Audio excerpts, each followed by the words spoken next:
자, 이번에는요, 북한 주민 추방 얘기 좀 해보겠습니다. 아까 키워드 소개할 때는 미스터리라는 표현이 좀 들어갔었는데요. 보시죠. 오징어배 동료 16명 살해, 귀순 의사, 북한 어민들 강제 북송했다. 이렇게 됩니다. 그런데 이제 궁금한 점들이 많이 남아있어요. 아니, 동료를 이렇게 10명 이상씩 살해하고 이거를 우리 당국이 어떻게 파악을 한 것인가? 배에서 일어난 거잖아요. 그리고 그 배를 추적해서 납포해갖고 확보를 했는데, 신병을. 이건 뭔가? 그리고 또 한 가지는요, 그것도 있습니다. 귀순 의사를 표명했어요. 그러면은 뭔가 귀순 의사라면 진짜 어떤 일이 벌어지는지 좀 더 시간을 두고 살펴보고, 그리고 진짜 이런 일이 있었는지, 그리고 귀순 의사는 어떤 의도인지 이런 걸 파악해야 되는데 굉장히 신속하게 5일 만에 북한으로 갔습니다. 뭐 그런 얘기예요. 그리고 또 한 가지는요, 이겁니다. 이 문자 메시지가 이제 카메라에 포착이 되는데 이 핸드폰의 주인은요, 청와대 관계자입니다. 청와대 관계자가 어떤 군, 여기 보면 무슨 중령이라고 돼 있잖아요. 단결, 무슨 중령입니다. 이렇게 하면서 상황에 대해서 청와대 관계자한테 보고를 하는 거예요. 근데 군인의 보고 체계라는 게 군 안에서 이루어지는데 지금 청와대로 보고를 했단 말이에요. 이 보고는 맞는 것인가? 또 이런 논란까지도 있습니다. 그리고 그런 바람에 이게 사실은 정부에서 밝히지 않았는데 이 문자 메시지를 보는 장면이 언론의 카메라로 포착이 되면서 알려졌고 기사가 나오자 그때서야 정부 당국이 이런 일이 있었습니다. 밝힌 거거든요. 그러니까 뒤늦게 또 알린 거예요. 여러 가지 미스터리가 좀 있습니다. 다음 기사입니다. 보시죠.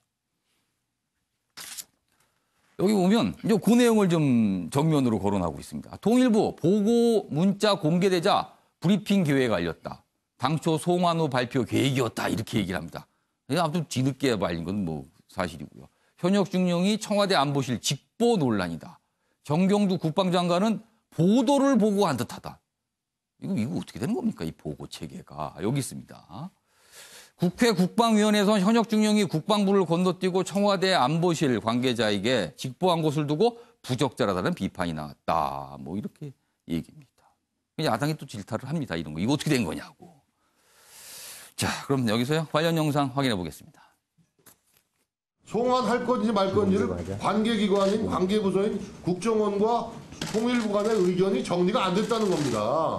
그러니까 우리가 강제 송환으로 보인다는 합리적 의심을 하고 질의를 하는 거예요. 예. 말씀드리기가 좀 어렵습니다. 저희들이 상세하게 보고할 수 있을. 속이겠다는 거예요 지금? 아닙니다. 상세하게. 국민을 속이고 비밀 조회를 일관하겠다 이겁니까? 아니 내용을 공개해요. 지난 11월 2일 동해상에서 납포한 북한 주민 2명을 11월 7일 오늘 15시 10분경 판문점을 통해 북한으로 추방하였습니다. 이들은 20대 남성으로 동해상에서 조업 중인 오징어잡이 배에서 16명의 동료 승선원을 살해하고 도주한 것으로 파악되었습니다. 자, 군이 청와대 안보실 관계자에 직보했다. 그 논란이 하나입니다. 여러 가지가 지금 내용인데 이거 어떻게 보세요? 박정화 전 대변인께서는. 뭐 직보 내용 뭐 이런 거 좀 걱정스러운 부분이에요. 걱정스러운 부분이 이제 첫째 하나는 이게 이제 31일경 동해상에서 이제 발생해서 지난달 말입니다. 지금 발생해서 쭉 왔는데 어제가 7일인가 그렇잖아요. 그럼 며칠 동안 과연 그러면 정부는 이 건에 대해서 어떻게 처리하려고 했는지에 대해서 궁금할 수밖에 없는데 좀 전에 이제 직보를 했다고 말씀드렸잖아요. 통일장관도 잘 모르고 국방장관도 모르는 거를 안보실에 1차장님께만 보고를 했다. 글쎄 이게 어떻게 되는 건지 잘 모르겠어요. 청와대 많은 군인들이 와갖고는 근무를 하고 있는데 사실은 별이 되기 직전에 대령들도 행정관들이 일하고 있어요. 근데 중령이 1차장한테 직보를 한다? 이게 안보실 내에서 도대체 무슨 일이 일어나고 있는지 청와대가 어디까지 내각들을 다 없애버리고 만기 칠람하고 있는 건지 안보실 직제나 이 업무 처리 방식에 대해서 굉장히 우려스러운 부분이 하나 있고 두 번째는 얼마 전에 무슨 ICBM의 이동식 발사 여부 가지고 또 뭐 정용 실장의 논란이 있었잖아요. 청와대 안보실에서 과연 북한의 눈치를 얼마나 보고 있길래 이렇게 들어오고 있는 정보들을 옳게 판단하지 못하고 이러고 있는 건가? 예. 이런 것들에 좀 걱정스러운 부분이 좀 있습니다. 발표 내용을 보면요, 최찬희 교수님 사실은 뭐 굉장히 흉악한 범죄를 저지른 걸로 나와요. 뭐 이걸 어떻게 알았냐는 변론을 치지만, 근데 또 귀순 의사를 표명했고, 근데 흉악한 짓을 했고, 그러니까 이런 일을 처음 겪어보는 것 같기도 해요. 그래서 이걸 어떻게 되는가, 뭐 이런 얘기도 나와요. 이런 때는. 그러니까 우리 이제 예. 군 당국이 2번이나 퇴고 조치를 했다라는 거 아니에요. 예. 도망갔다 다시 결국 나와서 제압하고 납포했다. 예. 그런 다음에 알아보니까 이제 그 16명을 살해했다 이제 이런 거잖아요. 그러니까 난민으로 인정할 수 없다라는 거니까 전 정부의 그 발표는 뭐 크게 문제는 없는 것 같아요.